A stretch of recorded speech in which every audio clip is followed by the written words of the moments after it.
Hi there everyone, and welcome to this new weekly slot where I get the opportunity to talk to you about culinary wellness. So I thought I'd take the opportunity today to tell you a little bit more about my story and what culinary wellness is and what you can expect from me on a weekly basis. So basically I was diagnosed with Crohn's disease when I was 15 years old. So I've got years of experience of dealing with digestive issues. Now, I actually was diagnosed with IBS as well about 12 years ago, and that was following bowel surgery. I didn't get better as we expected, and the doctors attributed the flare-up in my symptoms to be due to IBS as well as IBD. So what's the difference between IBS, irritable bowel syndrome, and IBD, inflammatory bowel disease? Well, IBS is a functional disorder of the bowel, of the intestine. So it's where the digestive system is not functioning correctly. So if you were to go inside, everything would look normal, but it's not behaving normally. With IBD, there is physical destruction to the bowel wall. There is inflammation. It's an autoimmune disease where the immune system is attacking the digestive system. So if you actually go inside, then you'll see ulcers, you'll see inflammation, narrowing of the intestine, and even to the point where it will block the intestinal tract. Now, although these are very different very different conditions, they share some of the same debilitating symptoms, like bloating, abdominal pain, cramping, and diarrhea. So I've had a pretty rocky road with food over the years. Probably for half of my life, I've suffered with the symptoms of digestive issues. And it wasn't until I went into remission, and when I was 29, I went into full remission, as in no symptoms. And I really found my passion for food. It was the first time I'd been able to indulge in food for so long.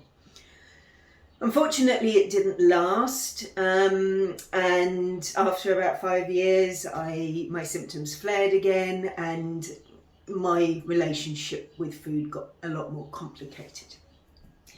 Now, I really started my path on culinary wellness about 10 years ago. I was living in the jungle in Costa Rica. I was in a quite remote area, far from any doctors and certainly any specialists in my condition. So if I wanted to stay, I had to find a way to manage the symptoms myself. So that's when I really started researching diet.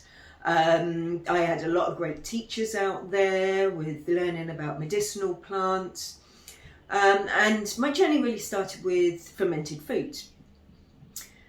Now, my symptoms were still very much up and down there. And it was really in Costa Rica that I made the connection between mental health and the digestive issues. When I was younger, mental health wasn't really talked about. So it wasn't until I was much older that I recognised that I actually suffered from anxiety. Now, my anxiety was triggered by the symptoms of my condition.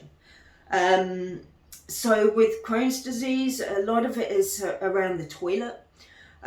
So I would get terrible anxiety if I wasn't near a toilet. But any sort of travel, meetings at work, any situation where I didn't feel in control really triggered a lot of anxiety. But also the symptoms can be really debilitating, and I got to a really, really low point with it, with my condition. Probably around 6 years ago. And that was a make or break moment. I mean, talk of dark night of the soul, that was mine. And that's really when I started making real progress with managing my symptoms, because diet is not enough. I played around a lot with diet, but you've got to fix your mindset. There's a lot of change that goes on with when you're managing with a condition such as Crohn's disease or any digestive issues. And we have to make big changes to the way in which we've always lived, the diet that we've always eaten. And if you don't have a positive mindset, then it's really difficult to first of all be motivated to initiate change, but then to have the discipline to really form new habits that are of benefit to you. Then the other area was emotional balance, and really being able to recognize when my emotions were starting to derail me, because that is when I really escaped into food. I used to drink, and that was really an escape, but it did me no good. So really, when I started working on positive mindset and emotional balance, along with the culinary wellness, with what I was eating, or culinary medicine, that was when I really started to see some big differences in the nature of my symptoms. Now, these are principles by which I work. So culinary medicine, positive mindset, emotional balance. The fourth one is active living, and living in Costa Rica, that really came by default. The bike is the most common form of transport. It's an outdoor way of living, so you were naturally more active, and that's something that I really found of benefit in my overall health. So going back to my passion for food, I've been able to rediscover that. And that's what I want to share with other people, because digestive issues can really ruin people's relationship with food, and I want to change that. I want to help people improve their relationship with their digestive issues, and so that people can find passion in food again. And it doesn't have to be, you need to enjoy what you're eating. So I'm all about identifying ways of eating that are sympathetic to what you've got going on health-wise, but we get a lot of joy out of food. So it has to taste good. It has to be something that you want to commit to, because you need to make this as a lifetime change. It's going to be sticking around with you for a long time, so you've really got to enjoy it. So again, that's a bit of the background on why I do what I do.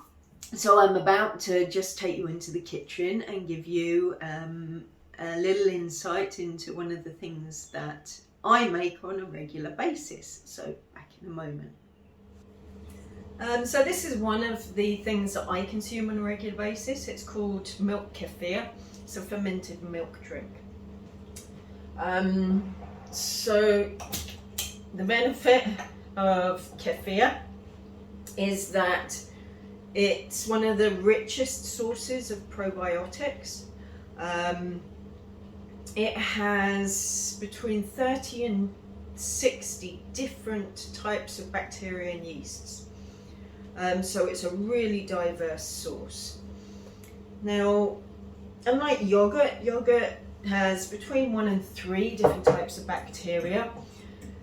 Kefir is a combination of a cultured ferment and a wild ferment.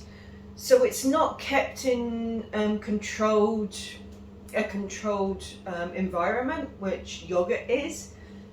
So bacteria from the environment can enter, as well as the culture, the kefir grains as we call them, which are a SCOBY. So if you've heard of kombucha, a SCOBY is a symbiotic colony of bacteria and yeasts. And for kefir, it kind of resembles cottage cheese.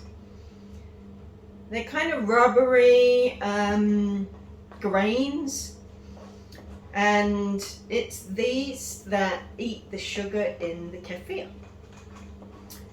So as I said, I drink this on a regular basis. You can buy this in the supermarket. Make sure that you're getting one that hasn't got added sugars. It's a really valuable probiotic source, but it's also really easy to make. I use whole organic milk, and if I do it on the side, it takes 24 hours, or I do a fridge ferment that takes 3 or 4 days. You can make it with smoothies. I add it to granola and fruit for my breakfast. So yeah, that is milk kefir. If you want to learn more about how to make it, then just ask. Alright, so thanks for listening, and I'll see you again next week.